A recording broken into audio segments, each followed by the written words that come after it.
Hi everyone, সবাইকে স্বাগত জানাচ্ছি আমাদের আজকের পডকাস্টে। দ্য উইকেন্ড পডকাস্টের নতুন একটি এপিসোডে আজকে আমাদের গেস্ট হিসেবে আছেন আমার খুবই প্রিয়, আমার ভার্সিটি লাইফের বন্ধু, যে কিনা ইন্টারন্যাশনাল স্পোর্টস সায়েন্স অ্যাসোসিয়েশন থেকে certified running and fitness coach, এবং তার অনেকগুলো অ্যাওয়ার্ড, অনেকগুলো চ্যাম্পিয়নশিপ পুরো দেশে। সো সেই বিষয়গুলো নিয়ে আমরা কথা বলবো।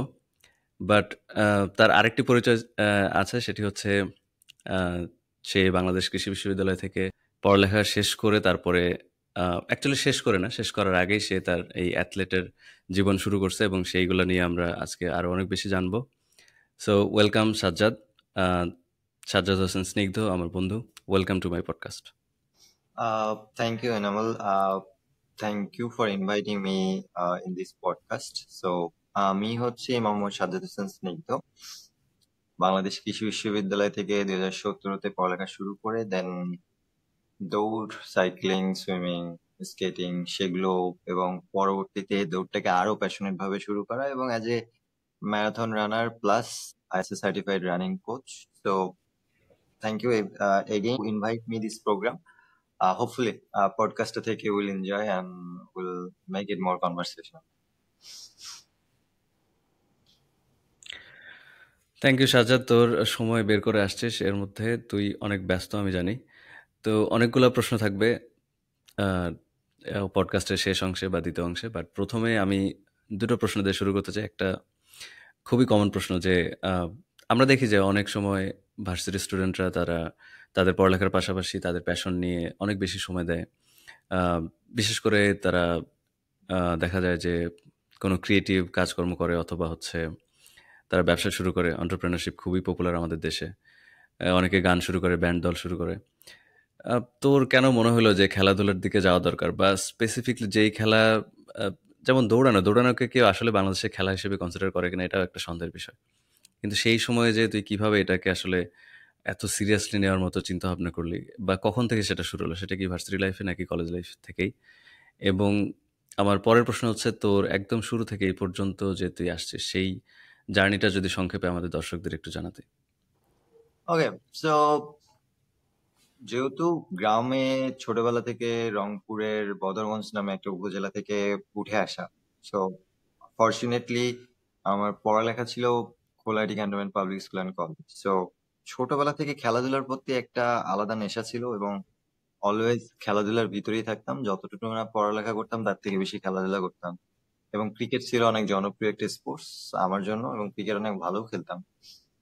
অ্যান্ড কখনো দৌড়ে ওইভাবে ছোটবেলায় আগ্রহ ছিল না যে দৌড়ে অনেক কিছু করতে হবে, বাট ইয়েস ছোটবেলায় যত দৌড় কম্পিটিশন হইতো দেখা যেত যে টুকটাক সেই ইভেন্ট গুলোতে জিততাম বিভিন্ন ধরনের কম্পিটিশনে। অ্যাথলেটিক্সে আমার স্কুল এবং কলেজে পরপর দুইবার আমি সেরা অ্যাথলেট হয়েছিলাম, স্কুল লেভেল অ্যান্ড কলেজ লেভেলে। তো ওইটা একটা inspiration back of the mind ছিল, বাট ব্যাক অফ দ্য মাইন্ডে পড়ালেখার পাশাপাশি অলওয়েজ ক্রিকেটার হওয়ার একটা প্ল্যান ছিল, বাট কখনো সাহস করে বলা হয়ে ওঠে নাই বা কিংবা তোর মানে ক্রিকেটার হব এটা একদম পড়ালেখা ছেড়ে দিয়ে করব এইটাও কখনো আসে নাই। সবসময় প্ল্যান ছিল যে ইন্টারটা ভালো মতো পরীক্ষা দিয়ে ইউনিভার্সিটিতে যাওয়ার পর শুরু করব হয়তো কোনো কিছু। সো সেইখান থেকে ইউনিভার্সিটিতে পরীক্ষা দেয়া, একটু ফ্রাস্ট্রেটেড থাকা, ঢাকার মধ্যে কোনো ইউনিভার্সিটিতে ওইভাবে পছন্দের সাবজেক্ট না পাওয়া, দেন ভাবলাম যে ঢাকার পাশে কোনো একটা ইউনিভার্সিটিতে পড়ি। তো সেখান থেকে বাংলাদেশ কৃষি বিশ্ববিদ্যালয়ে আসার পর যেটা হয় যে ইউনিভার্সিটি লাইফে first year is little bit tough. আর সবকিছু গুছায় ওঠা প্লাস পড়ালেখার ধরন এবং হুম। সবকিছু মিলে আম, ওই জায়গাটাতেই আসলে প্রথম 6 মাস is little bit tricky. So সবকিছু হলের পরিবেশ সবকিছু মিলায়। তো তখন আসলে খেলাধুলাও ওইভাবে হচ্ছিল না, বাট হলেও যতটুকু খেলতাম অ্যাজ এ বাই প্যাশন হিসাবে সেইটাও এনজয় করতাম না। তো এনজয় না করার কারণে আসলে তখন ভাবতেছিলাম যে কি এমন করা যায় নতুন কিছু যেটা দিয়ে শুরু।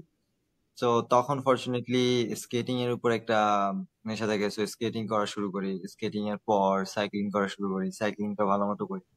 But then I figure out যে এই জিনিসগুলো করা যায়, বাট আমি যেহেতু কম্পিটিটিভ লেভেলে ক্রিকেট খেলে আসছি, সো কোনো একটা কম্পিটিটিভ লেভেলে কোনো কিছু লাগবে যেটা লং টার্মে করা যায়। তখন ফেসবুকে ঘাঁটতে ঘাঁটতে একদিন দেখলাম যে বাংলাদেশ কৃষি বিশ্ববিদ্যালয়ে ওই সময় একটা 10K রান হয়, বাট আনফরচুনেটলি ওইটা আর করা হয় না।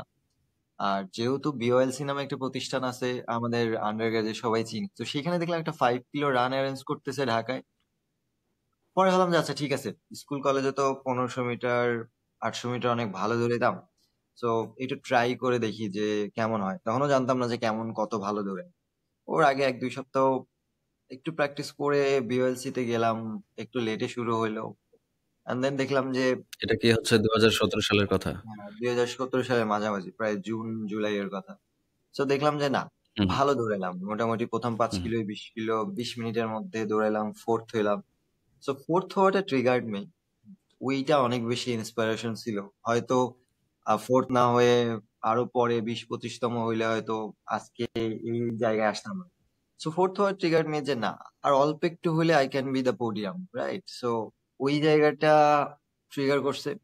তখনও কোনো কিছু বুঝতাম না যে এটা ক্যারিয়ার হবে বা এরকম কিছু। ইউনিভার্সিটিতে লেখাপড়া খুব একটা হচ্ছিল না, সবকিছু মিলে একটা টালমাটাল অবস্থা। সো আহ ওকে দৌড়াই, একটু অ্যাটলিস্ট দৌড়াই।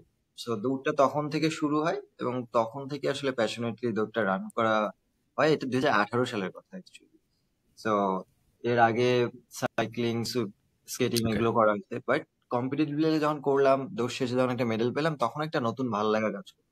অ্যান্ড ইন্টারেস্টিংলি ওই ইভেন্টের পর অনেক, মানে আমাদের ফিল্ড, আমাদের ইউজুয়ালিতে আমরা কি করি, একটা ইউনিভার্সিটির আশেপাশের বড় ভাই ছোট ভাইদের সাথেই পরিচয় হয়, তাদের সাথেই আমাদের সম্পর্ক এবং সবকিছু বিল্ড আপ হয়, হুম, আনলেস পরবর্তীতে আমরা জব ফিল্ডে যাওয়ার আগে।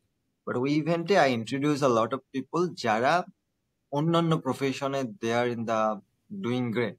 তো ওইটা একটা back of the mind motivation ছিল যে বিকজ অফ মাই রানিং আমি অনেক মানুষের সাথে পরিচিত হতে পারতেছি, কথা বলতে পারতেছি। তো ওইটা ট্রিগার করে, ওইখান থেকে দৌড় শুরু। এর মাঝে পড়ালেখার রেজাল্ট খারাপ হয় and তখন আরো একটু ফ্রাস্ট্রেশন ছিল। And দৌড়টা তখন হেল্প করছে টু আহ কি বলে ডিপ্রেশনাল জায়গাগুলো থেকে রিকভার করতে। তো তখন আরো প্যাশনেটলি রান শুরু করা, এবং 2020 সাল পর্যন্ত আই অলমোস্ট ডিডন্ট নো যে ফিউচারে কি হবে, বাট ভাল লাগা থেকে কাজ করে গেছি। দেন 2020-এর পর আই আন্ডারস্ট্যান্ড যে এই ফিল্ডে প্রবাবলি আই ক্যান ডু সাম, যে এইটা হয়তো মানুষের কাছে ভ্যালু ক্রিয়েট করার মতো হবে।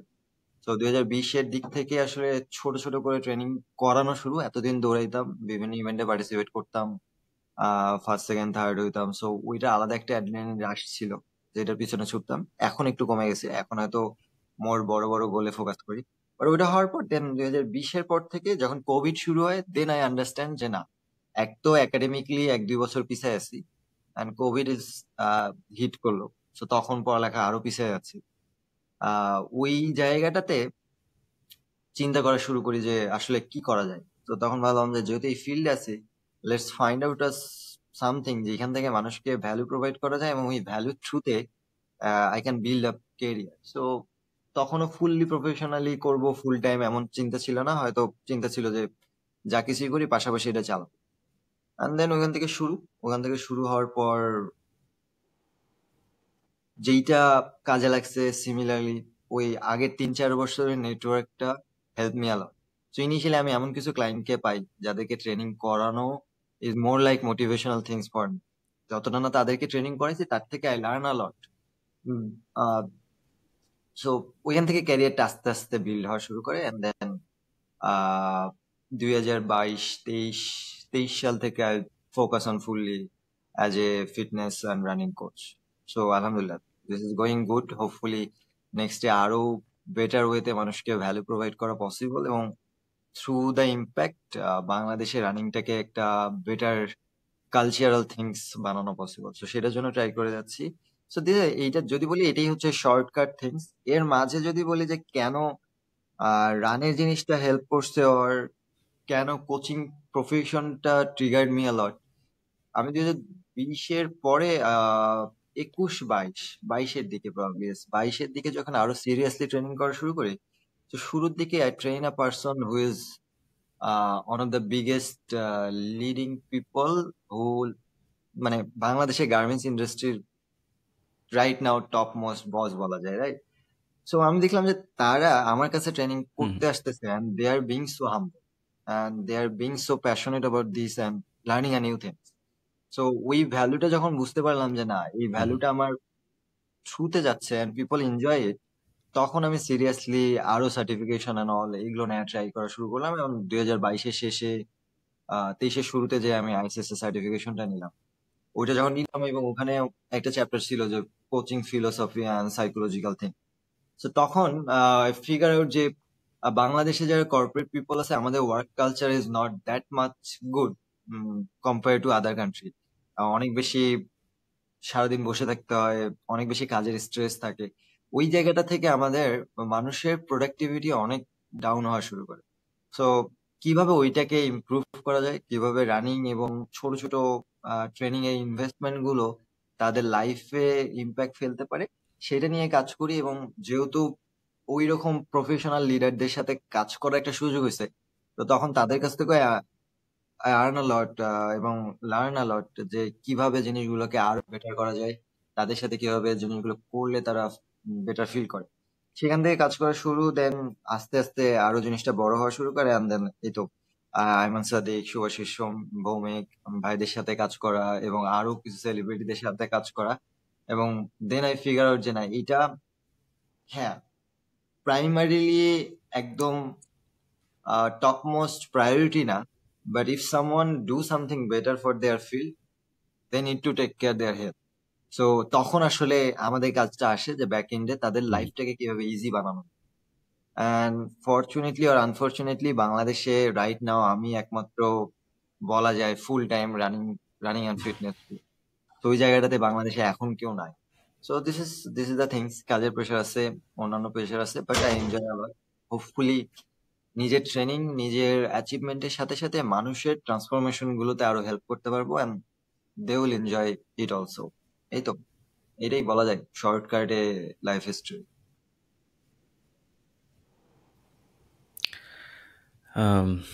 থ্যাংক ইউ আমাদের সাথে খুবই শর্ট টাইমে তোর এত বড় জার্নি শেয়ার করার জন্য। আমি তোর প্রোফাইল যখন দেখতেছিলাম, আমি দেখলাম যে তুই মানে 2020 সালে চ্যাম্পিয়ন, তার আগে তুই মাত্র শুরু করছিস 2018 সালে প্রফেশনাল লেভেলে। তো এত শর্ট টাইমের মধ্যে, এবং শুধু একটা না, তুই মোটামুটি যেই সব জায়গায় গেছিস, আমি মনে হয় 2020 সালে তোর সাথেও গেছিলাম। তো যেই সব জায়গায় গেছিস আমি দেখছি যে সব জায়গাতেই তুই আইদার চ্যাম্পিয়ন অথবা সেকেন্ড থার্ড পজিশনে বা মোটামুটি ভালো একটা পজিশনে। সো এত শর্ট টাইমের মধ্যে আসলে এত বড় সাকসেস, মানে তুই তো নর্মালি হচ্ছে আগে স্কুল কলেজে থাকতে দেখা যেত যে যখন স্পোর্টস উইক থাকে তখন পার্টিসিপেট করছিস, বা ভার্সিটিতেও দেখছিস যে তুই পার্টিসিপেট করতে। এখন সেই জায়গা থেকে এরকম প্রফেশনাল লেভেলে এত শর্ট টাইমে চলে আসা এবং কন্টিনিউয়াসলি ট্রেনিং করা, নিজেকে ডেভেলপ করতে, যে তুই পরিশ্রম করতি, সেইটা আসলে মানে প্রতিদিন ট্রেনিং করার যেই ইন্সপিরেশনটা কোত্থেকে আসতো? মানে অনেকে তো শুরু করে, অনেকে এমনি ডেইলি এক্সারসাইজ শুরু করে, সকালে হাঁটতে যাওয়া শুরু করে, বাট 2 দিন পরে 3 দিন পরে এটা বন্ধ হয়ে যায়। তুই যে কন্টিনিউ করছিস, এইটার আসলে পিছনের রিজনটা কি? মানে কি, মানে তুই কিভাবে কন্টিনিউ করছিস আসলে? ট্রেনিং এর ফিলোসফি যদি বলি, সেই জায়গাটা থেকে আমার একটা জিনিস ছিল যে ছোটবেলা থেকে যতটা না পড়ালেখায় সময় দিছি, তার থেকে 3-4 গুণ খেলাধুলায় সময় দিছি। সো দেখা গেছে যে সকাল থেকে বিকাল পর্যন্ত খেলতেছি। কখনো কখনো গেছে যে সকালে ভোরবেলা খেলতে বেরোইছি, রাতে মাগরিবের আজান দিছে, তারপরে বাসায় আসছে। সো ট্রেনিং করা, বাট খেলাধুলা তো এক ধরনের ট্রেনিং। সো ওইটা নিজের ভিতরে ভিতরে ছিল যে I can train a hard for the long time. So যার কারণে যখন শুরু করছি, হুম। ইয়েস, কিছু ইনজুরি অ্যান্ড অল এগুলো আসছিল, বাট সেটা ম্যানেজ করতে পারছি আর লং টার্মে ট্রেনিং করতে পারছি। ইউজুয়ালি যেটা হয় মানুষের, যে ফিটনেসে আমরা কি করি, আমরা নর্মালি চিন্তা করি আমার একটু ওয়েট কমবে, আমি একটু বেটার ফিজিক্স দেখাবো, হ্যাঁ, সেটার জন্য ট্রেনিং শুরু করে। আর খুবই শ্যালো গোল, ওই শ্যালো গোলের কারণে আসলে টিকতে পারে না, না লং টার্মে সাস্টেইন করতে পারে।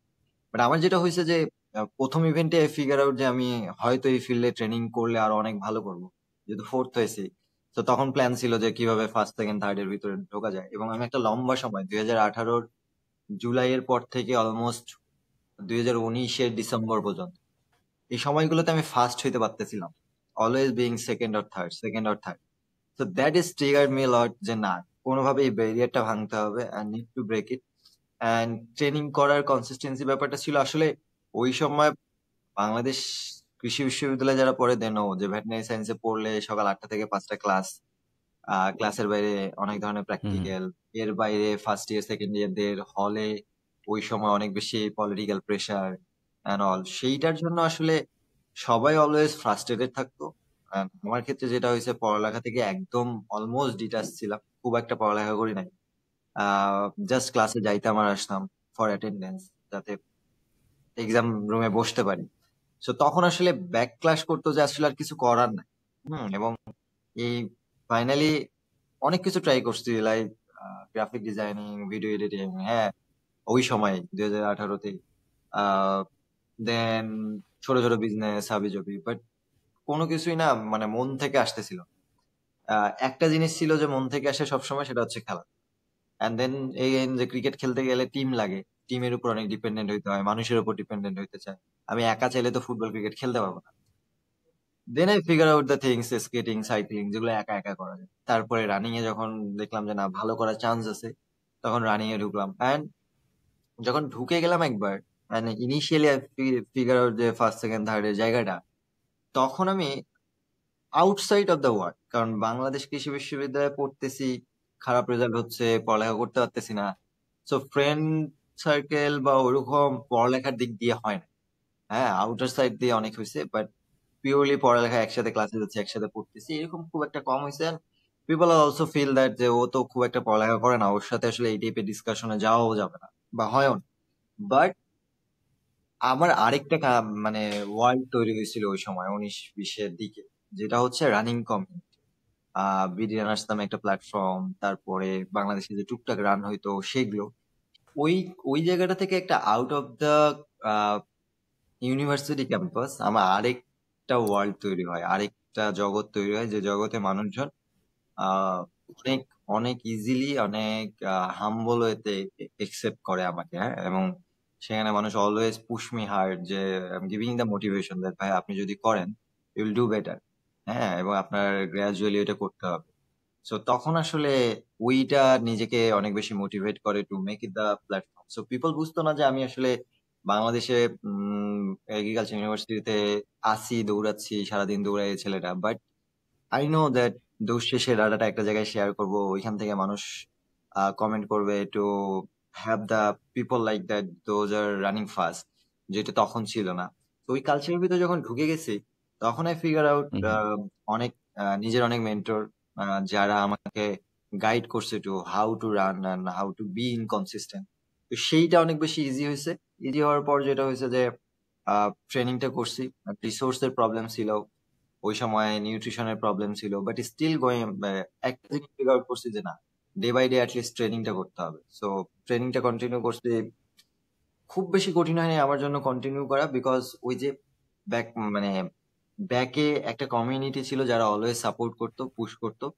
এন্ড এটা এটা goes to BD runners and all, যারা ওই সময় আহ আমাকে অনেক বেশি সাপোর্ট দিছে। সো আমি ইউজুয়ালি বলি যে ধরেন যে যে কোনো একটা কমিউনিটি যখন থাকে, যে কোনো ফিল্ডে, হ্যাঁ, যখন কমিউনিটির ভিতর ঢুকে যায়, তখন আইদার আপনি ভালো করবেন, আইদার খারাপ করবেন, বাট মিডিলে থাকার অপশন। সো কারণ এভরিওয়ান হেল্পিং ইউ, যে কিভাবে আরো বেটার করা যায়, কিভাবে আরো কি করা যায়। সো ওইখান থেকে আসলে শুরু হওয়া এবং কন্টিনিউ ট্রেনিং করা। সো অ্যান্ড সাপোর্টও আমি অনেক পাইছি মানুষের কাছ থেকে, যারা ইনিশিয়াল লেভেলে যে সাপোর্টটা না হইলে হয়তো হইতো না। সো জুতা থেকে শুরু করে, ট্রেনিং এর মেথোডোলজি থেকে শুরু করে, রেসের এক্সপিরিয়েন্স থেকে শুরু করে, তো সবকিছু থেকে আই ফিল গুড। এবং আহ, এরপর তো তোরাও অনেক ইভেন্টে গেছিস, দেখছি যে ইনভায়রনমেন্ট কেমন থাকে। সো হুম, হুম। ওই আছে না যে একটা যখন কোন একটা বিষয়ে অনেক বেশি ভালো করা যায়, তখন মানুষের ওই যে মোটিভেশনটা, ইন্সপিরেশনটা, ওইটা হেল্প করে to make it more, next বার আবার ভালো করি, আরো ভালো করি, ওইখান থেকে আসলে আসা। আমার আমি আমি যতদূর দেখছি আর কি তোকে, যে আম, আমরা যখন ভার্সিটিতে ছিলাম তোকে সবাই, মোটামুটি সবাই ভার্সিটির সবাই অ্যাপ্রিসিয়েট করতো। But at the same time ভার্সিটির একাডেমিক অবস্থা তুই বলতেছিস যে তোর খারাপ ছিল, সেজন্য নিশ্চয়ই কিছু কিছু সময় হয়তো ব্যাড এক্সপিরিয়েন্সের মধ্যে দিয়ে যেতে হয়েছে তোকে। তো সেইগুলো যদি তুই শেয়ার করতে চাস আর কি, এরকম কোনো এক্সপিরিয়েন্স আমার মনে যদি তোর আছে মনে হয় যে শেয়ার করা উচিত।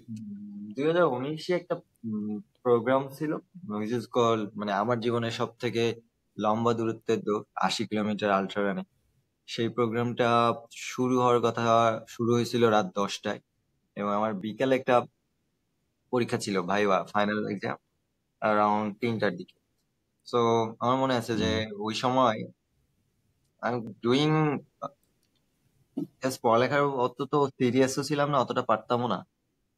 বাট আই রিকোয়েস্ট পিপল যারা ওই সময় গার্ড ছিল যে স্যার আমার এই পরীক্ষাটা আছে, but আমার একই সাথে খেলাটা আছে, মানে টুর্নামেন্ট আছে, can I make it shifted to the morning. আসলে দোষও দেওয়ার কিছু নাই, কারণ রানিং এ এরকম কেরিয়ার হবে বা কেরিয়ার করা পসিবল এটাও কেউ ইমাজিনেশন করে নাই বা ইমাজিন করতে পারে না যে কি হচ্ছে। তো তাদের ক্ষেত্রে ছিল যে তাহলে চলে যাও, তুমি তাহলে রানই করো, পড়ালেখা করতে আসছো। তো ইয়েস, মানে ওই টাইপের কিছু ব্যাকক্লাশ তো ছিলই। সাথে ইউনিভার্সিটি থেকে ইয়েস, ব্যাক অফ দ্য মাইন্ডে সবাই অনেক বেশি উৎসাহ দিত, but everyone have the concern যে দৌড়াচ্ছে, ও আসলে লাইফে কি করবে, দৌড়াই কি সারা জীবন পার করবে? তো ওইটারও একটা কি বলবো, নেগেটিভ ইম্প্যাক্ট ছিল মাথায়, যে না, সবাই সামনাসামনি বলতেছে অনেক ভালো করতেছিস, কেউ হয়তো আগায় আসতেছে না, বা এই টাইপের জিনিসগুলোকে আমরা অ্যাপ্রিসিয়েট করতেছি না, but the same people are also thinking back of the মাইন্ডে ও আসলে সারা জীবন দৌড়ে কি করবে। আহ ওইটা ছিল, বাট প্যারালালি আবার আরেকটা ইউনিভার্স ছিল, যে ইউনিভার্স আমাকে বলতো যে ভাই আপনি দৌড়াতে থাকেন, you will do great something. হ্যাঁ, একাডেমিক্যালি কিছু স্যার অনেক বেশি সাপোর্ট করছে to be on the ground, যাতে একটু পড়ালেখাটা টুকটাক করে যেটা করতেছি সেটাকে ভালোভাবে করা যায়। কিছু স্যার অবভিয়াস যারা একটু জিনিসটাকে পছন্দ করে নাই, তারা হয়তো এভাবে দেখে নাই। সো ইয়া, বিটার এক্সপেরিয়েন্স বলা যায় কিছু ক্ষেত্রে, আবার কিছু ক্ষেত্রে ভালো এক্সপেরিয়েন্সও আছে। যেমন 2023-23-এ আমাদের যে তখনকার ডিন স্যার ছিল এবং আশেপাশে সারাউন্ডিং যারা ছিল, give me the best cultural or activities student, so best student of cultural activities. So that means তখন যে প্রশাসন ছিল, মানে আমার ফ্যাকাল্টি, তাদের কাছে অনেক কৃতজ্ঞ।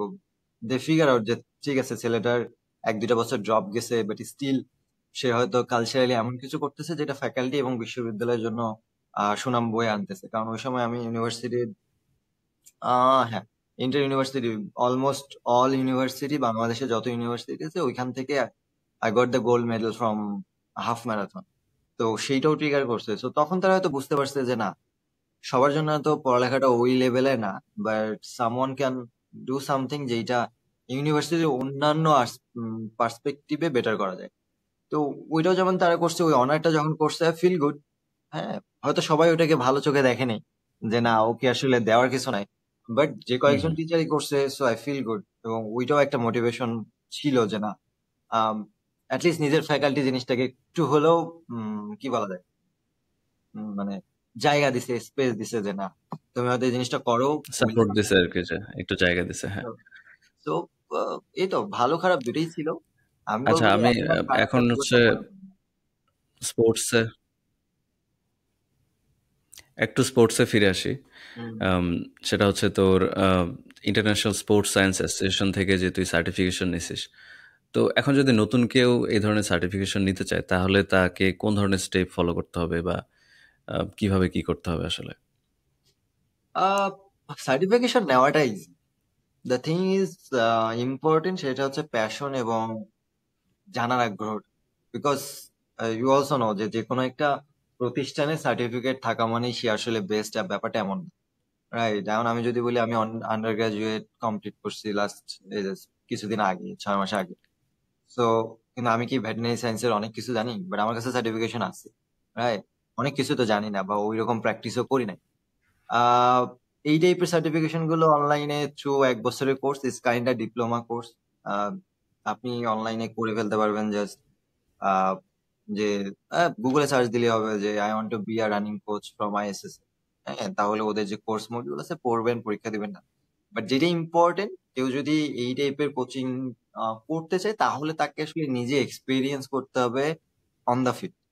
আচ্ছা, কিভাবে রানিংটা কাজ করে, কিভাবে ফিটনেস এর জিনিসগুলো কাজ করে, কোন মেথডোলজি যে মানুষ আরেকজনের জন্য ট্রেনিং প্ল্যান বানায়, কোন জিনিসগুলোকে কনসার্নে রাখতে হয়, কোনগুলো নেগেটিভ ইম্প্যাক্ট ফেলতে পারে। হ্যাঁ, তো ওইটা যখন কেউ রিয়েল এক্সপিরিয়েন্স করে উইথ দ্য সার্টিফিকেশন, তখন জিনিসটা easy to understand and easy to give the value to other people. হ্যাঁ, তো আমার মনে হয় যে যারা করতে চায় বা করার চিন্তা করে, because it's a good profession in outside the country of Bangladesh, বাংলাদেশের বাইরে কেউ যেতে চায়, তার যদি এরকম কিছু ফিটনেস সার্টিফিকেশন থাকে, that is the bonus certification, and they can also train people and earn more money. তো সেই ক্ষেত্রে তাদের যেটা করতে হবে, যে কোনো ফিল্ড, রানিং হোক, নিউট্রিশন হোক, কিংবা স্ট্রেংথ ট্রেনিং হোক, সেই জায়গাগুলোতে নিজেকে আসলে ওই জায়গাগুলোতে রাখতে হবে এবং এক্সপিরিয়েন্স করতে হবে যে কেমন ফিল হয়। অ্যান্ড এর পাশাপাশি এরকম একটা ইন্টারন্যাশনাল অর্গানাইজেশনের মাধ্যমে সার্টিফিকেশনটা নেয়া, এবং সার্টিফিকেশনটা নেওয়াটা ইজি। ও যেগুলো হয় যে আহ, আপনাকে হয়তো 1 বছরের জন্য কোর্সটা আপনি ডিরেক্ট কিনতে পারেন, it's almost probably $800 to $900 or something, $1000 ভিতরে। এন্ড এটা আপনি ইনস্টলমেন্টে মাসে মাসে দিতে পারেন, মাসে মাসে দিয়েও কোর্সটা করতে পারেন। এবং কোর্সের কারিকুলাম থাকবে, কারিকুলামটা পড়তে হবে, ভিডিও টিউটোরিয়াল থাকবে, and also the open book exam থাকবে। দ্য ইন্টারেস্টিং পার্ট ইজ এই টাইপের কারিকুলামে ওপেন বুক এক্সাম। হ্যাঁ, যে আপনার কোনো বাধা ধরা নিয়ম নেই, আপনি পৃথিবীর যে কোনো রিসোর্স ইউজ করে উইদিন আচ্ছা। 2 আওয়ার আর 3 আওয়ার, কিছু কিছু এক্সাম আছে সারাদিন মিলে 24 ঘন্টা টাইম থাকে, হ্যাঁ, to give the open book exam. আহ খুশি হওয়ারও কিছু নাই, কারণ আপনি যদি ভিতরে জিনিসটাকে কনসেপচুয়ালি বেটার আন্ডারস্ট্যান্ড না করেন, তাহলে আসলে একদিনে ওপেন বুক এক্সাম দিয়ে পাশ করা ডিফিকাল্ট। কারণ ফিলোসফিটা বুঝতে হবে যে কোন জায়গাটা থেকে আসছে। তো কেউ চাইলে ইজিলি করতে পারে বাসায় বসে থেকেই, it's online and also totally on your convenient time, যে কোনো প্রফেশনের পাশাপাশি। বাট রিকোয়েস্ট থাকবে, কেউ যদি করতে চায় তাহলে তাকে যেন অন দ্য গ্রাউন্ডে জিনিসগুলো নিয়ে কাজ করে, তো তাহলে তার বেসিকটা অনেক বেটার হবে টু আন্ডারস্ট্যান্ড দ্য স্পোর্টস ফিজ, মানে ফিলোসফি অ্যান্ড অল।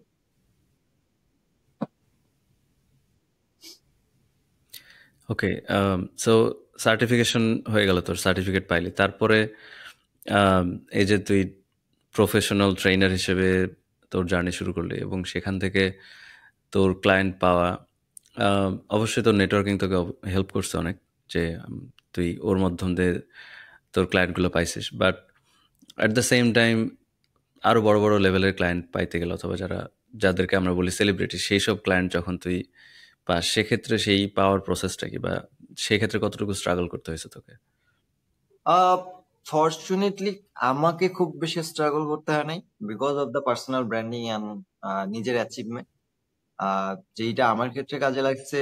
আহ, আমি যেহেতু লাস্ট 7-8 বছর ধরে রানিং এর ফিল্ডে আছি, এবং almost I have almost 60+ podium finisher, so এরকম অ্যারাউন্ড 60টা রেসে ফার্স্ট সেকেন্ড থার্ড এর ভিতরে ছিলাম, যেইটা আমার নিজের ব্র্যান্ড ভ্যালু বিল্ড করতে হেল্প করছে, অ্যান্ড ওয়ার্ড অফ মাউথ মার্কেটিংটা হয়েছে। সো যখন আমি ট্রেনিং করানো স্টার্ট করছি, আমার easily I get the hook.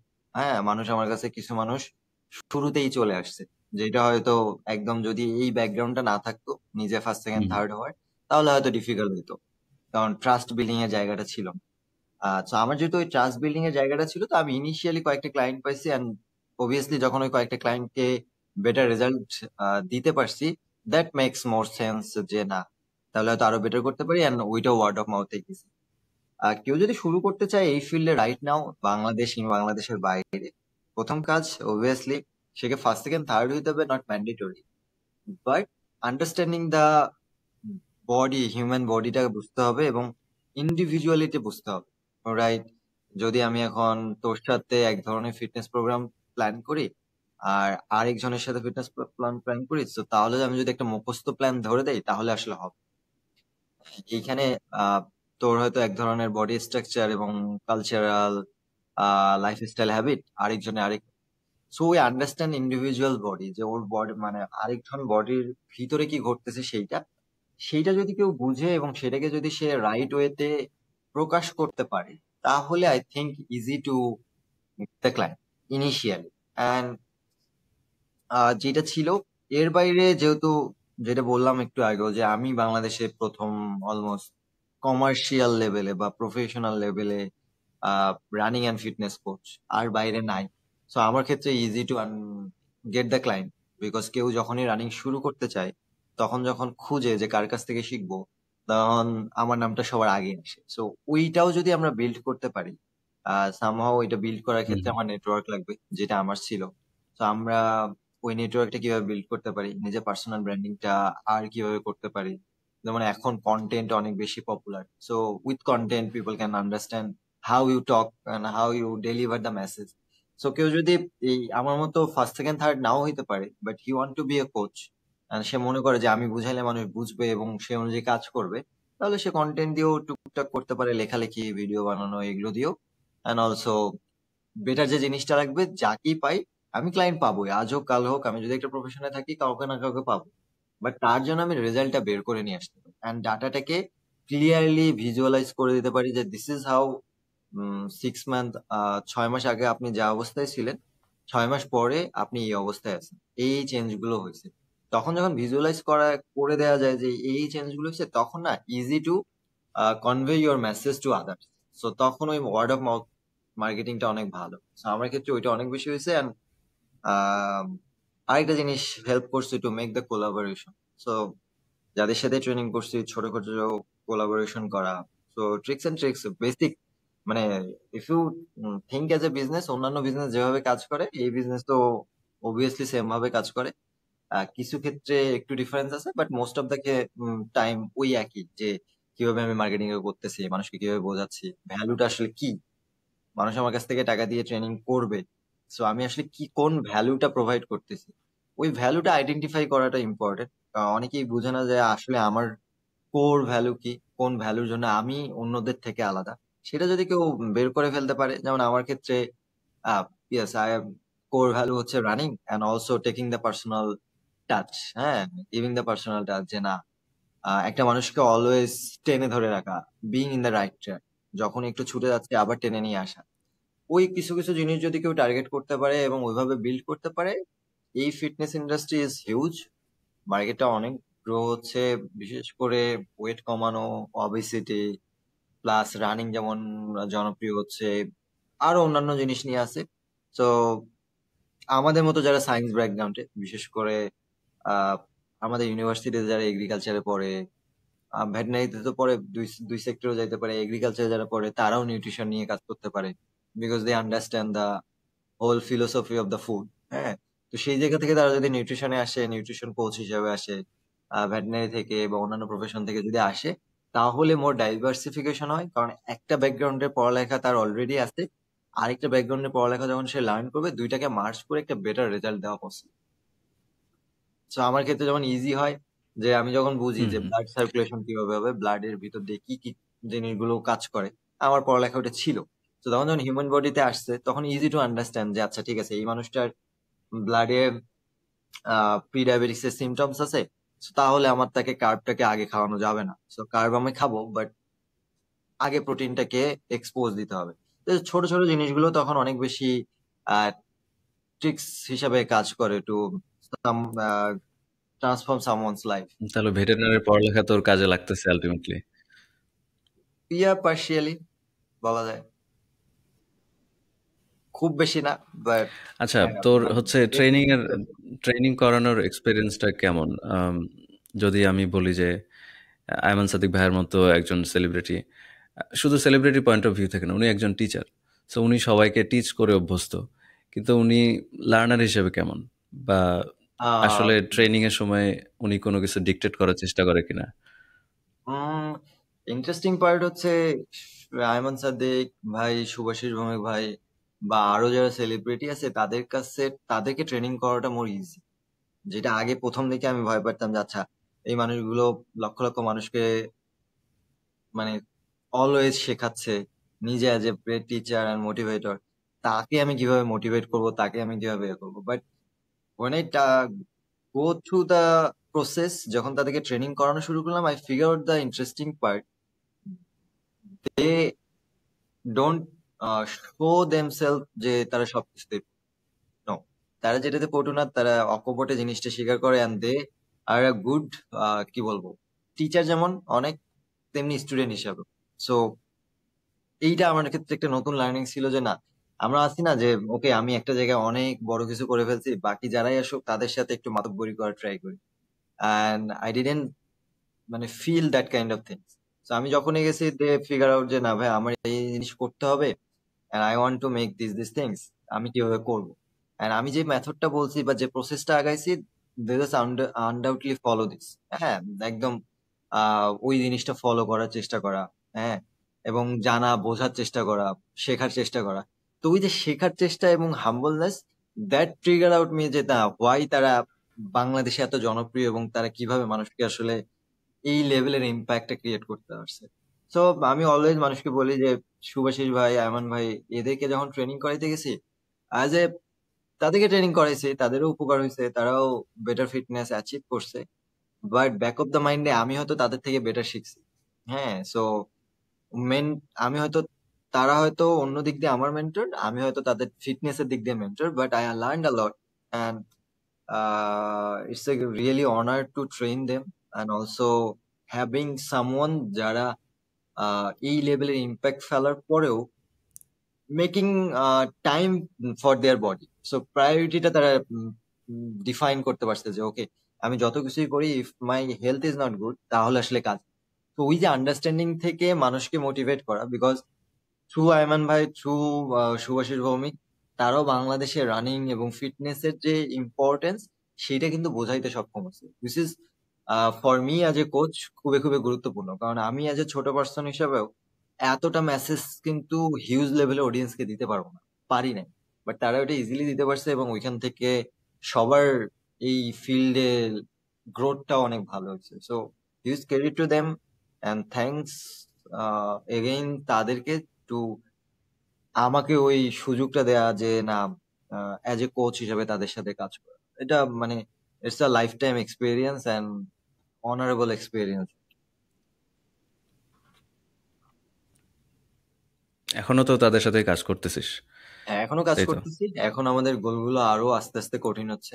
So let's see যে গোলগুলো আমরা টার্গেট করছি ওগুলোকে কিভাবে অ্যাচিভ করব, কিভাবে টাইমটাকে ম্যানেজ করব, ম্যানেজ করে ওই গোলের পিছনে, ফিটনেস এর পিছনে সময় দেবো। So now time managing is little bit difficult, because আস্তে আস্তে লেভেলটা বাড়তেছে। হ্যাঁ, দেন অলসো ইন্টেন্সিটি এবং ট্রেনিং এর টার্গেটটাও ভিন্ন হচ্ছে। So enjoying the process, but এখন আমাদের কঠিন সময়। সো দেখা যাক আমরা কতটুকু সামনে কিছু দারুণ কিছু ফিটনেস মোটিভেশন এন্ড অল সেগুলোতে বের করে নিয়ে আসতে পারি। তো আমার হচ্ছে আরেকটা ব্যাপারে খুবই আগ্রহ তোর। আমি যখন যতটুকু সময় ধরে তোকে চিনি সেই সময় থেকে আমি দেখছি যে তুই আস্তে আস্তে আগাই যাচ্ছিস। 2020 সালে, 18 সালে তুই ফোর্থ হয়েছিলি, এরপর থেকে আমি সবসময় দেখতেছি যে তুই চ্যাম্পিয়ন হচ্ছিস, সেকেন্ড পজিশনে বা পডিয়ামে যাচ্ছিস। তোর হচ্ছে এই সময়ের ফেইলিয়ার গুলো কি কি আসলে? আমরা তো এটা খুব একটা সামনাসামনি দেখি নাই। খুব বড় কোনো ফেইলিয়ার আছে কিনা এই সময়ের মধ্যে? ফেইলার, ফেইলার বলা যাইতে পারে, বাট যেইটা হয়েছে যে one of the biggest failure on my academic career. হ্যাঁ, ক্যারিয়ারটা, academic career is not smooth. অনেক কিছু মিলে, নিজের ভুল, নিজের পড়ালেখার প্রতি, মানে একাডেমিক পড়ালেখার প্রতি একটু আগ্রহ হারায় ফেলা, ব্যাক অফ দ্য মাইন্ডের রেজাল্ট খারাপ এন্ড অল, সেইটা যেমন একটা বড় ফেইলার, এবং ওইটা যেমন একটা, বাট এখন আমি আর ওইটাকে ফেইলার বলি না, because that's the learning point for me. হয়তো ক্যারিয়ারে একাডেমিক ওই ফেইলারটা না থাকলে অন্য লার্নিং এর জায়গাগুলো অতটা ইম্প্যাক্টফুল হইতো না। তো সেইটা এখন আর ফেইলার না, ওই সময় অনেক বড় ফেইলার ছিল, একাডেমিকলি পিছিয়ে গেছি। অ্যান্ড দেন অলসো আরেকটা ব্যাক ব্যাকআপ বেন্ডে ছিল ফাইন্যান্সিয়াল জিনিসটাকে কিভাবে স্টেবল করা যায়। বিকজ যখন কেউ রানিং এ আসবে কিংবা এরকম ফিটনেস কে প্রায়োরিটি দিবে, তখন ফাইন্যান্সিয়াল জিনিসগুলো একটু little bit tricky as a student. কারণ তখন মাসে নিউট্রিশনের পিছনে একটা বড় ইনভেস্টমেন্ট, গিয়ারের পিছনে ইনভেস্টমেন্ট, সো সেগুলো একটা অলওয়েজ পুশ করতো যে কিভাবে কি করা যায়। এবং বাংলাদেশে যেহেতু এত রেসি ইভেন্টে পার্টিসিপেট করছে, খুব কম রেস আছে যেখান থেকে আপনি কেউ হয়তো দৌড়ালে অনেক বেশি প্রাইজ মানি পেয়েছে, খুব কম, হাতে গোনা 2-3টা রেসে আহ আনন্দ ভালো টাকা ইনকাম করা গেছে। বাট বাকি রেস গুলো ইস লাইক 4,000, 5,000, 10,000, যেটা আমার যাওয়া আসা, থাকা খাওয়ার ভিতরেই চলে যায়। তো ওইখান থেকেও যে আমি খুব বেশি টাকা কামাবো বা টাকা ইনকাম করতে পারবো, সেটাও ছিল না। তো ব্যাক অফ দ্য ফাইন্যান্সিয়াল জায়গাটা একটু আনস্টেবল ছিল, যেটা নিয়ে অলওয়েজ কাজ করতে হয়েছে। টিউশনি গুলো আগে অনেক বেশি টিউশনি করাইতাম, তো টিউশনিও যখন ট্রেনিং এ অনেক বেশি ফোকাস দিছি, টিউশনি আস্তে আস্তে কমে গেছে। অ্যান্ড কোভিড এর সময় totally out of the track. Problem is always there, যে পড়ালেখাটাকে কিভাবে একটা জায়গায় শেষ করা যায়, এবং সেইখান থেকে যেটা হয়, উম, নিজে তো অলওয়েজ বিং মোটিভেটেড, নিজেকে বারবার নিজেকে মোটিভেট করতাম যে না, ট্রেনিং করি, সামনে কিছু হবে। তখনও ক্লিয়ার পিকচার ছিল না যে আসলে 2 বছর পর কি হবে।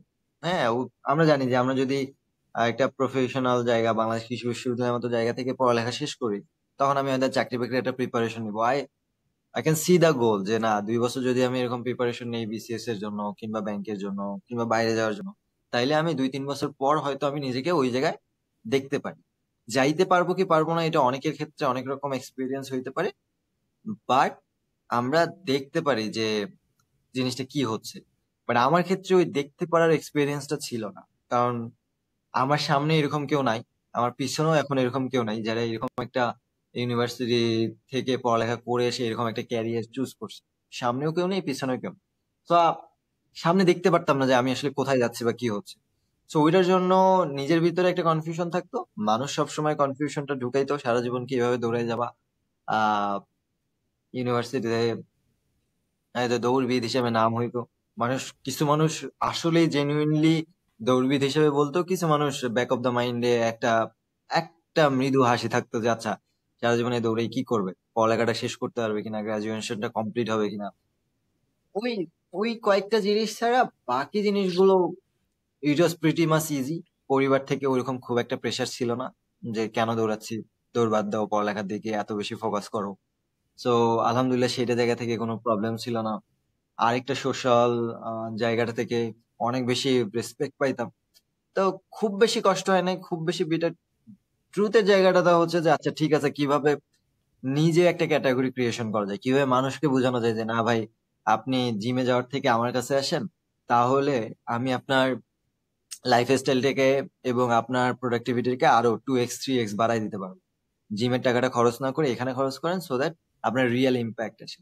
ওই বোঝানোর পিছনে ছোটা ফাইন্যান্সিয়াল জিনিসগুলো আস্তে আস্তে সলভ করা, কেরিয়ারটাকে প্রতিষ্ঠিত করা, এইটাই ছিল চ্যালেঞ্জ, এবং এটার পিছনেই সময় দিতে হয়েছে, স্টিল সময় দিতে হচ্ছে। মানুষকে বোঝানো যে that can be a career, হ্যাঁ, that can be a healthy career, and that can be a career যেটা আপনাকে অনেক দ্রুত ফাইন্যান্সিয়াল ফ্রিডম দিবে। সো সেই সেই সেই চ্যালেঞ্জ গুলোই আছে। আর এর বাইরে ড্রপ আউট হওয়া, ড্রপ আউটের পরে জুনিয়রদের সাথে ক্লাস করা, দেন এগেইন রানিং, আর এগুলো চালাইতে যাওয়ার মাঝে পরীক্ষা খারাপ হচ্ছে, পরীক্ষা ভালো হচ্ছে, and also people drop out হইছো, still you are in the running field, এখনো ওইখানে সময় দিচ্ছ, এখানে সময় দাও। এই এই চ্যালেঞ্জ গুলোই মেনলি ছিল। অ্যান্ড হলের হলের জিনিসগুলো অনেক বেশি সলভ হয়েছে, কনভিনিয়েন্ট হয়েছে। সো আমি বলবো না যে অনেক বেশি, কি বলবো, চ্যালেঞ্জ ফেস করছি। Internally I always been in the there, যে কিছু একটা I will make it out, but বুঝতেছিলাম না যে কি হবে। সো অলওয়েজ দ্বিধার ভিতরে ছিলাম, কনফিউশনের ভিতরে ছিলাম, এন্ড স্টিল 1-2 বছর আগেও বুঝতাম না যে কি করবো। But then I figure out যে না, this is the field I can do. At least বাংলাদেশে যদি করতে না পারি, বাইরের যে কোনো কান্ট্রিতে যেয়ে আই ক্যান ডু বেটার। তো যখন ওই কনফিডেন্সটা চলে আসছে, তখন আলটিমেটলি চ্যালেঞ্জ গুলো রিকভার হয়ে গেছে, যে না, এখন মানুষ যাই বলুক, আই ডোন্ট ম্যাটার, এটা কোনো ম্যাটারই করে না, I only focus on my work. So তার আগ পর্যন্ত অলওয়েজ প্রেশার থাকতো, mentally and financially and also socially. তো সোশ্যালি অনেক বেশি চ্যালেঞ্জ ফেস করছি। এক তো হচ্ছে চিকনের জন্য এক ধরনের প্রবলেম, প্লাস অলওয়েজ দৌড়াচ্ছি, দৌড়াই কি হবে সেটা নিয়ে এক ধরনের প্রবলেম। কেরিয়ার কি করব, আমার থেকে মানুষের বেশি প্রবলেম যে আমার কেরিয়ার কি হবে। ওগুলো মেন্টালি এন্ড ফিজিক্যালি একটা চ্যালেঞ্জ সব না, সময় ছিল। এগুলো এগুলো স্বাভাবিকভাবে থাকে আমাদের দেশে। এরপরে আস্তে আস্তে যে কোনো পাবলিক ভার্সিটিতে, যে কোনো পাবলিক ভার্সিটির স্টুডেন্টের জন্য, বা ইভেন ইয়াং যে কোনো ছেলে মেয়ের জন্য আমাদের দেশে সেম প্রবলেম। সে ভবিষ্যতে কি করবে, সবার চিন্তা বেশি তার নিজের থেকে। তো আরেকটা যে চ্যালেঞ্জের জায়গা, তুই বলতেছিলি যে খুব বেশি টাকা আর্ন করা ওই সময় সম্ভব ছিল না, but at the same time তোর নিজের ফিটনেস ধরে রাখার জন্য, তোর ট্রেনিং ঠিকঠাক মতো করার জন্য তোর নিশ্চয়ই স্পেসিফিক ডায়েট মেনটেন করে চলতে হয়েছে নিউট্রিশনের জন্য। তো সেই আহ, এবং বাংলাদেশে আমরা জানি যে এত ভেজালে সয়লাব খাবার দাবার সবকিছু। তো ওই জায়গা থেকে ঠিকঠাক মতো খাবার দাবার খুঁজে পাওয়া এবং সেইগুলা রেগুলার খাওয়া দাওয়া করে নিজের রুটিনের মধ্যে নিয়ে আসা, ওই জায়গাগুলো আসলে কেমন ছিল? Initial experience is not good. ইউনিভার্সিটিতে থেকে হলের ভিতর থেকে প্রপার ডায়েট মেনটেন করবে, it's kind of impossible as a student. হ্যাঁ, যদি না সে ফাইন্যান্সিয়ালি অনেক স্টেবল হয়। সো আমাদের ক্ষেত্রে যেটা হয়েছে, আমরা তো তখন অত বেশি ফাইন্যান্সিয়ালি স্টেবল ছিলাম, অ্যান্ড সো ওইটা যতটুকু মিনিমাম লেভেলে করা যায় সেটা করতে পারছি, কিন্তু মানে যতটুকু দরকার ততটুকু করতে পারিনি। হয়তো ততটুকু করলে আজকে পারফরমেন্স আরো বেটার হইতো, বিকজ ইউনিভার্সিটি লাইফ কাটছে 6-7 বছর। তো ওই 6-7 বছর 4-5 মানে অ্যাটলিস্ট 5 বছর তো পিওরলি হলের ভিতরে কাটছে, যেখানে আম, খাবার দাবার আনস্টেবল, যেখানে খাচ্ছি সেটা বেটার না, ক্যান্টিনে যাচ্ছে তেল অনেক বেশি, হ্যাঁ, এবং অ্যাজ এ স্টুডেন্ট বাকি জিনিসগুলো ম্যানেজ করা ডিফিকাল্ট। সো অবভিয়াসলি ওইটার একটা প্রেশার ছিল, ওইটার একটা চ্যালেঞ্জ ছিল, বাট গ্রাজুয়ালি আন্ডারস্ট্যান্ড যে না, প্রবলেমটা কিভাবে সলভ করা যায়, কতগুলো সলভিং জায়গা থাকে যেগুলো করা যায়। দেন যেমন যখন দেখলাম যে না, আহ সকালের খাবারটা আমাদের ক্যান্টিনে যা পাওয়া যেত তেল দিয়ে পরোটা, নর্মাল ডাল সবজি, which is not that much good, তখন ফিগার আউট করলাম আচ্ছা ঠিক আছে, আমরা তাহলে ডিম কলা খেজুর যেগুলো মোর ইজি কনভিনিয়েন্ট সেগুলোতে যাই। দুধ একটা অপশন ছিল। সো এবং প্রোটিনের চাহিদাটা ওইভাবে পূরণ হইতো না, কারণ আমরা যাইতাম একটা ছোট্ট টুকরা পাইতাম হলে, যদি ডাইনিং এ খাইতাম কিংবা বাইরে খাইলে বড় খাইতে গেলে অনেক বেশি কস্টলি হইতো। তো প্রোটিনের জায়গাটা অলওয়েজ ডেফিসিয়েন্সি থাকে। আমাদের ইউনিভার্সিটি লেভেলে, অ্যাটলিস্ট পাবলিক ইউনিভার্সিটিতে 90% স্টুডেন্টের হিউজ লেভেলের প্রোটিন ডেফিসিয়েন্সি থাকে, যেটার কারণে আসলে তাদের পারফরমেন্স, প্রোডাক্টিভিটি অ্যান্ড সবকিছুই কম। যে হয়তো মানুষ বুঝে না যে আমার পড়ালেখা আগের মতো হয় না, পড়ালেখায় মনোযোগ থাকতে পারতেছি না, হ্যাঁ, বাট সেটার কারণ যে নিউট্রিশন সেটাও বোঝে না। সো আস্তে আস্তে ফিগার আউট করা শুরু হয়েছে, এন্ড দেন যখন আস্তে আস্তে ফাইন্যান্সিয়ালি স্টেবল হয়ে গেছে, তখন জিনিসটা easy to understand and easy to recover the things, right? এখন প্রোটিনের আমার চাহিদা যদি বেশি থাকে, বাট আমার খাইতে পারতেছি না, then I can go for the protein powder, right? But একটা ইউনিভার্সিটি স্টুডেন্টের জন্য 1 মাস বা 2 মাসের জন্য প্রোটিন পাউডার কিনবে 12-14 হাজার টাকা দিয়ে, which is impossible kind of things, যে সে ওইখানে শুধুমাত্র প্রোটিন পাউডারে 12-14 হাজার টাকা ইনভেস্ট করবে মান্থলি। তো সেই জায়গাগুলো এখন অনেকটা ইজি, অ্যান্ড আলহামদুলিল্লাহ যে ছোট ছোট করে জিনিসগুলো অনেক বেশি গ্রাজুয়ালি শিফট হয়েছে।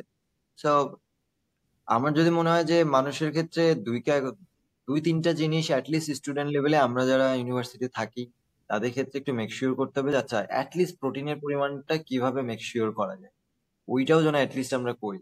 ভাতটা তো খাওয়া যায়, রেস্টুরেন্টের খাবারটাকে কমায় কিভাবে প্রোটিনটাকে ইনশিওর করা যায়, এটা করলে আই থিঙ্ক আস্তে ধীরে হবে। কারণ সবকিছু বললে সবকিছু স্টুডেন্টদের জন্য নট কভারেবল, পারবে না। ক্লাসে চাপ, নিজে রান্না বান্না করে সবকিছু ম্যানেজ করে ডিফিকাল্ট। বাট প্রোটিনের চাহিদা যদি মেনটেন করে, হাইড্রেশনটা যদি প্রপার রাখে, হ্যাঁ, হাইড্রেশন ইজ a বড় চ্যালেঞ্জ, আর সবাই ওটাকে নেগলেক্ট করে, and then colourful fruits vegetables খাইলেই আনা। তো এই তো আমার ক্ষেত্রে ইনিশিয়াল 3-4 বছর অনেক বেশি আচ্ছা, টাফ এই ছিল। জায়গায় আমার খুবই স্পেসিফিক প্রশ্ন আছে হুম। তোর কাছে। সেটা হচ্ছে যে যারা যারা ধর তোর মতো একজন কোচকে অ্যাফোর্ড করতে পারতেছে না, অথবা সেই এক্সপোজারটা নাই, সাধারণ মানুষ, হ্যাঁ। স্টুডেন্ট হতে পারে, চাকরিজীবী হতে পারে, নর্মাল ফ্যামিলি লাইফ লিড করতেছে, তাদের ডেইলি রুটিন কেমন হওয়া উচিত? খুব কঠিন না, কারণ তারা অত বেশি হার্ডকোর ট্রেনিং করতে পারবে না। নর্মাল ডেইলি রুটিনটা কেমন হওয়া উচিত, যেটা আহ, ফলো করলে তারা এমনিতে সুস্থ থাকতে পারে, তাদের কাজকর্ম ঠিকঠাক মতো করতে পারে, নর্মাল প্রোডাক্টিভিটিটা মেনটেন করতে পারে? আচ্ছা, যদি ধরে নেই যে একটা মানুষ নর্মালি সুস্থ, ওই লেভেলে অভিজ্ঞ না, ওই লেভেলে না, তো সেই ক্ষেত্রে একটা নর্মাল মানুষের জন্য যে ইন্টারনালি এবং আউটার ওয়েতে মোটামুটি সুস্থ, তার ক্ষেত্রে ডেইলি 30 to 1 আওয়ারের ভিতরে হালকা ওয়াকিং, খেলাধুলা বা যে কোনো কিছু, মানে কোনো কিছুতে অ্যাক্টিভ থাকা, যে কোনো অ্যাক্টিভ কিছু, সেটা হাঁটা হইতে পারে, সেটা সাইক্লিং হইতে পারে, আর সেটা নর্মাল জিমে যাওয়া হইতে পারে, সেইটা ফুটবল খেলা হইতে পারে, ক্রিকেট খেলা হইতে পারে, যে কোনো কিছু 30 to 1 hour is enough, more than enough. And খাবারের ক্ষেত্রে make it like a 3 big meal 2 snacks, মানে 5 বার খাওয়া। সো 5 বার খাওয়া ইজ ডিফিকাল্ট, বাট যদি আমি খাইতে পারি তাহলে আমার এনার্জি কাপটা লং টার্মে সাস্টেনেবল করে, অ্যান্ড অলসো ওভার ইটিং থেকে আমরা নিজেকে বাঁচাইতে পারি, যেটা আমার পরবর্তীতে অবিসিটির কারণ না হয়ে দাঁড়ায়। সো কেউ যদি এরকম সকালে একটা খাবার মিড মর্নিং এ একটা হালকা নাস্তা, হ্যাঁ, কাজু বাদাম কাঠবাদাম এই টাইপের কোনো কিছু। তারপর দুপুরে খাওয়া, বিকালে হালকা একটা স্ন্যাক্স, যেই স্ন্যাক্সে তেল থাকবে না, যেই স্ন্যাক্সে ফাস্ট ফুড থাকবে না, মোর ন্যাচারাল একটা, হয়তো ফ্রুটস খাইলেও খাইতে পারি, ফ্রুটসটা মিড মর্নিং এ খাওয়া বেটার। এখানে হয়তো আমরা একটু ছোলা খাইলাম, একটু বাদাম খাইলাম, হয়তো একটু মিল্ক শেক খাইলাম, হ্যাঁ, এই টাইপের খাবার। এন্ড দেন রাতে যে আবার রেগুলার খাবার, যেখানেও তেল কম, যেখানে অনেক বেশি ডিরেক্ট কার্বোহাইড্রেট না, মোর প্রোটিন ভেজিটেবলস এগুলো আছে।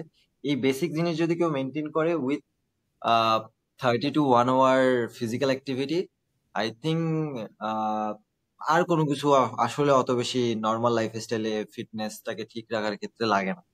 হ্যাঁ, আর বেটার হয় আরেকটা ইম্পর্টেন্ট জিনিস, ঘুমটাকে অনেক প্রায়োরিটি দিয়ে 6 থেকে 8 ঘন্টা ঘুমটাকে ফিক্স করা।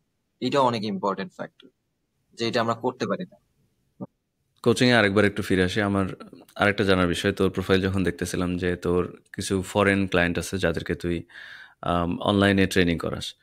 তো এই ধরনের ক্লায়েন্ট তুই কি রিসেন্টলি পাইছিস নাকি আগে থেকেই, বা এটা কিভাবে পাইছিস? এবং আহ, এইটাও যে পসিবল বাংলাদেশে, এটা মনে হয় কেউ চিন্তাও করতে পারতো না যে আমরা ফরেনারদেরকে হচ্ছে ফিজিক্যাল ট্রেনিং করাচ্ছি এখান থেকে। কারণ বিদেশে এগুলা খুবই পপুলার এবং মানুষজন কনসিয়াসলি এগুলো করে, তারা ট্রেনিং করে, তারা ট্রেনার রাখে, এক্সারসাইজ করতেছে। বাট সেখান থেকে বাংলাদেশে একজন ট্রেনারের আন্ডারে তারা ট্রেনিং করতেছে, দিস ইজ হিউজ।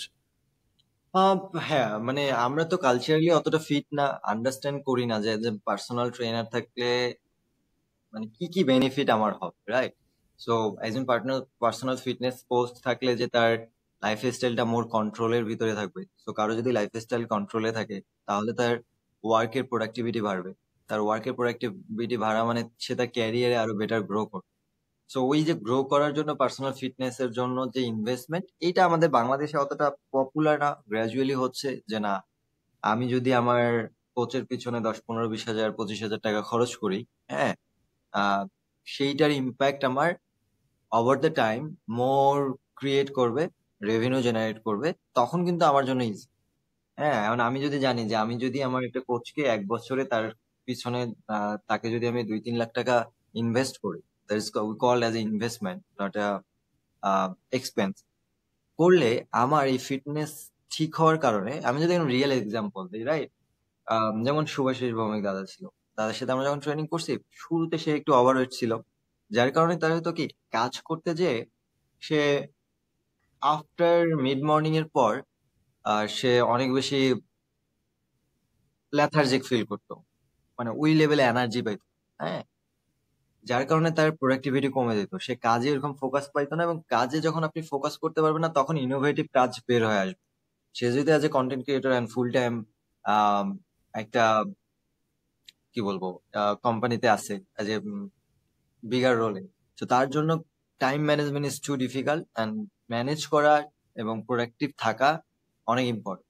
তো সে যখন আস্তে আস্তে ট্রেনিং করা শুরু করলো, সো ট্রেনিং এর পর 3-4 মাস পর যখন দেখলো তার ওয়েটটা মোটামুটি একটা জায়গায় এসে দাঁড়াইছে, 10-12 কেজি কমে, অ্যান্ড অলসো এনার্জি লেভেল অনেক হাই হয়েছে, তখন সে ফিগার আউট করে যে আচ্ছা, ঠিক আছে, আগে যেটা আমি দুপুরের ভিতরে টায়ার্ড হয়ে যেতাম আর কাজ করার এনার্জি থাকতো না, এখন ওই টায়ার্ডনেসটা আর থাকে না, এখন I can work like a 10 to 12 hour straight.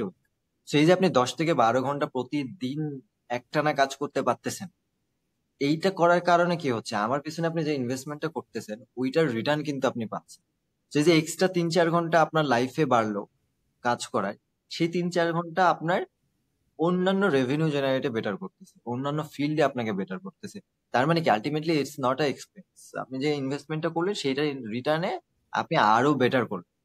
এইটা বাংলাদেশের কালচারে বুঝে না। সো বাইরে যেহেতু এটা মোর আন্ডারস্ট্যান্ডেবল, সো তাদের ক্ষেত্রে আমার খুব বেশি প্রবলেম হয়নি টু ডেলিভার থিংস যে কেন দরকার। তো তাদের ক্ষেত্রে মোর ইজি, ফাইন্যান্সিয়াল দিক থেকে কিছু ফরেন ক্লায়েন্টের জন্য ইজি, বিকজ আমরা যারা বাংলাদেশে থাকি ডলার পাইলে is little bit interesting, right? যে আমাদের সোশ্যাল সোশ্যাল ইকোনমিক্যালি আমরা অবভিয়াসলি। যেটা ডিমান্ড করব, সেইটা আলটিমেটলি সে যদি বাইরের কাউকে নিতে চায় তার ক্ষেত্রে পসিবল না, রাইট? তার কাছে হয়তো অনেক কম, আমার কাছে অনেক বেশি।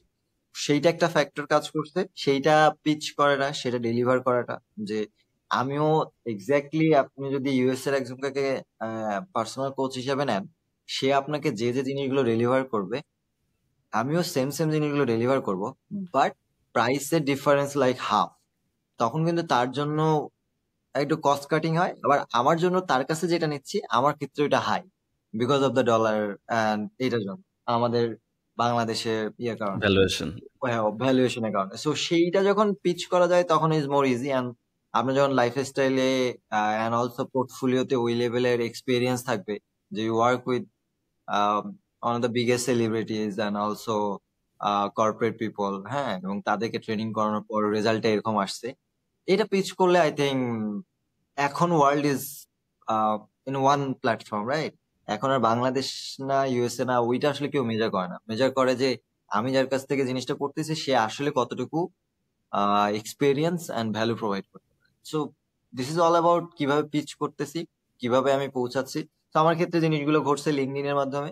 সো মানুষরা যে লিঙ্কডইন জব পাওয়ার ক্ষেত্রে করছে, আমি লিঙ্কডইন যে আমি কি করি সেটা প্রকাশ করার ক্ষেত্রে ফিটনেস ওয়ার্ল্ডে। সো লিঙ্কডইন এর থ্রুতে I got the client and Bangladeshi বিদেশি দুইটা মিলি। So which is interesting and also তাদের সাথে কাজ করা more easy. And personally online training করা টাইম এবং সবকিছু মিলে is good, different experience. Real লাইফে একদম গ্রাউন্ডে যায় ট্রেনিং এর এক্সপিরিয়েন্স যেমন একদম ফ্রেশ থাকে, অনলাইনের ক্ষেত্রে একটু ট্রিকি টু আন্ডারস্ট্যান্ড তার লাইফ স্টাইলে কি ঘটতেছে, কিভাবে কি করা যায়। বাট এইটা হয়, বাইরেও হচ্ছে, এখনো হচ্ছে। So it can be a good career overall offline and online মিলে। সো কেউ যদি অনলাইনে এরকম কোনো তো অবভিয়াসলি তোর অন্যান্য এখন field-এও হচ্ছে training করে, সো এটাই। জুনিয়র যারা তোর মতো হইতে চাচ্ছে তাদের প্রতি তোর কি ধরনের পরামর্শ থাকবে, বা এরকম কেউ কি তোর সাথে যোগাযোগ করে যে ভাই আমি আপনার মতো হতে চাই, আপনি যেইভাবে ক্যারিয়ারটা শুরু করছেন আমি ক্যারিয়ার হিসেবে একজন ট্রেনার হতে চাই, এই অ্যাটমসফিয়ারে আমি থাকতে চাই, এরকম কি কেউ যোগাযোগ করে? বা যদি কেউ যোগাযোগ করতে চায়, বা যদি কেউ এই খুব ধরনের ক্যারিয়ার কম করতে চায়, খুব সেক্ষেত্রে কম যোগাযোগ তার করে। কি কি ধরনের স্টেপ নেওয়া উচিত? So, খুব খুব কম যোগাযোগ করে, বিকজ ফিল্ড এতটা নিশ যে এই নিশে আসলে কেউই আসলে ওই সাহসটা পায় না। বিকজ এইখানে বড় যে জিনিসটা ওই চ্যালেঞ্জটা নেয়া, যে যেয়ে দেখি কি হয়, হ্যাঁ, ওই সাহসটা কেউ আসলে সহজে নিতে পারে না, কারণ এই field is a different field. তো যারাও টুকটাক যোগাযোগ করে তাদেরও ওই হাই লেভেলের মোটিভেশনের থেকে কনসিস্টেন্সির অভাব আছে। বাট আমি যেমন অলওয়েজ লাস্ট 3-4 মাস ধরে খুঁজতেছি যে being as a assistant coach, যে আমার মতো জিনিসগুলো করতেছি, বাট পাই না। বাংলাদেশে সবসময় যেটা হয় যে আমরা সবাই বলি কাজের অপরচুনিটি না, ইটস নট ট্রু। আমাদের আসলে বেটার কোয়ালিটি নাই টু গ্র্যাব দ্য ওয়ার্ক। হ্যাঁ, সো যেইটা অন্যান্য ফিল্ডেও প্রবলেম, যে চাকরির অভাব কিন্তু কোয়ালিটি মেক শিওর করে এরকম স্টুডেন্টের অভাব। So, দুইটাই অভাব। তো আমাদের ক্ষেত্রে আমার ফিল্ডেও সেম, যে কেউ অনেকেই চায়, বাট যে চায় তার হয়তো ওই লেভেলের এক্সপিরিয়েন্স নাই, বা ওই এক্সপিরিয়েন্স গ্যাদার করার মেন্টালিটি নাই। হ্যাঁ, ইনিশিয়ালি ঢুকে যেতে চায়। সো যেইটা স্টাডি থেকে শুরু করে কমিউনিকেশন স্কিল থেকে শুরু করে ওই জায়গাগুলো যদি কেউ ঠিক করে, বেসিক জিনিস, and then also coaching philosophy, coaching করানো, এগুলো যদি বুঝে, তাহলে এই ফিল্ডে আস্তে আস্তে মানুষ আসতে পারে and it can be a big things. And আমি যদি বলি, এখন যদি বলি কেউ যদি শুরু করতে চায়, হ্যাঁ, একটু ডিফিকাল্ট। আমি ওই যে সেম, শুধু আমি বাদ দিয়ে আর কাউকে দেখতেছি না যে এরকম করাচ্ছে। তো এরকম একটা ফিল্ডে একটা মাত্র ট্রেনার যে ট্রেনিং করায় বা কোচ যে কোচিং করায়, এরকম ফিল্ডে আমি আসবো কিনা? আমি যদি আমার জায়গায় থাকতাম 5 বছর আগে, আমি কি আসতাম কিনা? হ্যাঁ, অবভিয়াসলি সহজে আসতে চাইতাম না, বাট আমার ইন্টারেস্ট থাকতো। সো কারো যদি এরকম ইন্টারেস্ট থাকে তাহলে আমি বলবো যে you can make it as a side hustle also. Initially side hustle করে দেখতে পারি যে how I enjoy, because enjoy করার একটা ব্যাপার আছে, and also how I putting the value to the other people, যে কিভাবে তারা করতেছে। যদি মনে হয় যে না, আমার ভ্যালুটাও প্রোভাইড করতে পারতেছি, মানুষ আমার কাছে আসতেছে, ইন্টারেস্ট ফিল করতেছে, দেন এইটা ক্যারিয়ার হিসেবে নেওয়াটা বেটার হবে। বিকজ যখনই আমি হেলথ এবং লাইফস্টাইল রিলেটেড কোনো জিনিস করব, তখন সেটার প্রাইস একটু অন্য ফিল্ডের থেকে বেশি হয়।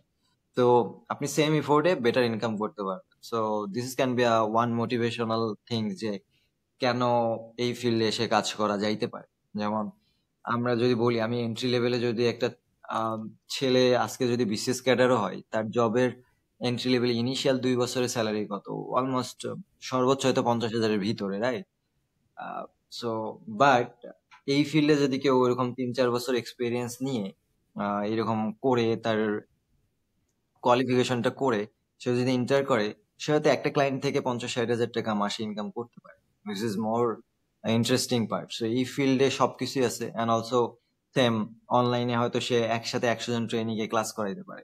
সেখানে যদি সে 1,000 টাকা করেও নেয়, সপ্তাহে যদি 3 দিন করায়, then it's can be a more profitable and more sustainable business, যেটা বাংলাদেশে আমি সহ আরো কয়েকজন করাচ্ছে, বাইরেও অনেকেই করায়। হ্যাঁ, অনলাইনে ক্লাস করে সপ্তাহে 3 দিন, হ্যাঁ, giving the more value, and মাসে 2,000 করে টাকা নিচ্ছে বা 2,500 করে টাকা নিচ্ছে। আপনার জন্য কম, but is more scalable. So 100 জন মানুষকে যদি কেউ ট্রেনিং করাইতে পারে, হ্যাঁ, অ্যান্ড অলসো এই ছোট অ্যামাউন্ট দিয়েও, তাহলেও কিন্তু তার জন্য ফাইন্যান্সিয়ালি মোর স্টেবল সিচুয়েশন তৈরি করে।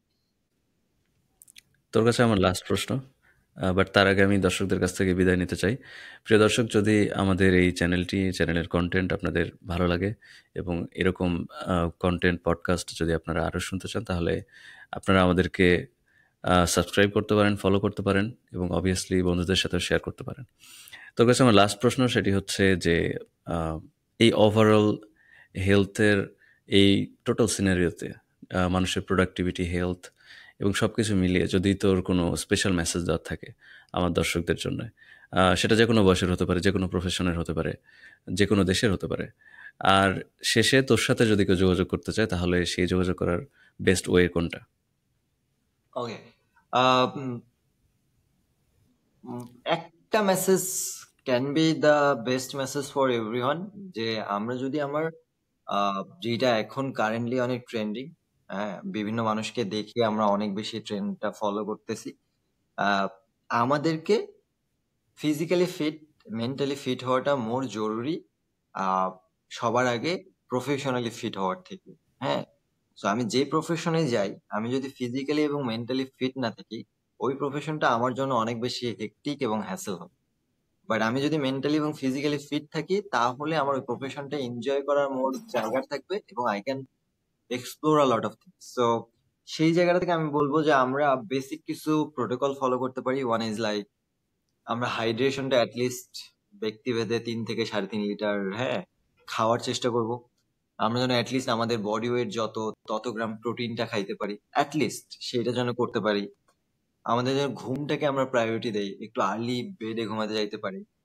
যেগুলো আমাদের আনসোশ্যাল হয়ে যাচ্ছে, আমরা হয়তো ফোন টিপতে টিপতে রাত 2টা 3টার দিকে ঘুমাতে যাচ্ছি, সেটাকে যদি আগায় নিয়ে আসতে পারি, তাহলে আমার লাইফের এক্সপিরিয়েন্সটা যেমন বেটার হবে, আমার লাইফের লংজিভিটিটা যেমন বেটার হবে, তেমনি আমি জিনিসগুলোকে আরো এনজয় করা শুরু করবো। সো সেইটা আমার কাছে মেসেজ থাকবে ফর স্টুডেন্ট অলসো। আমরা হয়তো অনেকেই চিন্তা করি যে আমরা যেটা করে আসছি শুরুর দিকে 17-18, আমরা লেট নাইট ঘুমাইতাম, তারপরে আবার ভোরে উঠে ট্রেনিং মানে ক্লাস করতে যাই, আমি করতে যাই, যার কারণে সারাদিনটা আমাদের খারাপ যেত। তো আমরা যদি ওই এক্সপিরিয়েন্স, আমাদের যদি ওই অপশনটা থাকে যে 10টা 11টায় ঘুমাইতে যাইতে পারি এবং আর্লি উঠতে পারি, তাহলে এই ছোট ছোট জিনিসগুলো যদি বেটার হয়, তাহলে আমরা না অনেক কিছু করতে পারি। আলটিমেটলি তখন আপনার টাইম অনেক বেড়ে যাবে এবং আপনার আহ কাজের এক্সপিরিয়েন্স অনেক ভালো হবে। সো এই কয়েকটা জিনিস সাথে 30 থেকে 40 মিনিট বা 1 ঘন্টা হাঁটা, দৌড়, যে কোনো কিছুই করে, ফিজিক্যালি অ্যাক্টিভ থাকেন। দেন যেটা আসে যে yes, if someone want to need, এই জিনিসগুলো যদি আপনি নিজে নিজে করতে পারেন, তাহলে আসলে আপনার পার্সোনাল কোচ বা কোচিং এর দরকার, রাইট? সো তখন আপনি নিজেই নিজেকে মানে ফিট করতেছেন। বাট এর বাইরে যদি মনে হয় যে না, আসলে আমার লাইফস্টাইল, আমার কাজের ক্ষেত্রে আমি কুলায় উঠতে পারতেছি না, আমি আসলে বুঝতেছি না যে কিভাবে করলে আমি এই লাইফস্টাইলে ঢুকবো, আমার বডি এবং মাইন্ডটাকে মোর হেলদি করব এবং আমি নিজের ট্রান্সফরমেশনটা করব, সেটা আমি নিজে বুঝতেছি না, আর I need a someone's help. সেই ক্ষেত্রে যদি আপনার মনে হয় যে আপনি আমার সাথে কাজ করতে পারেন, ইটস সিম্পল।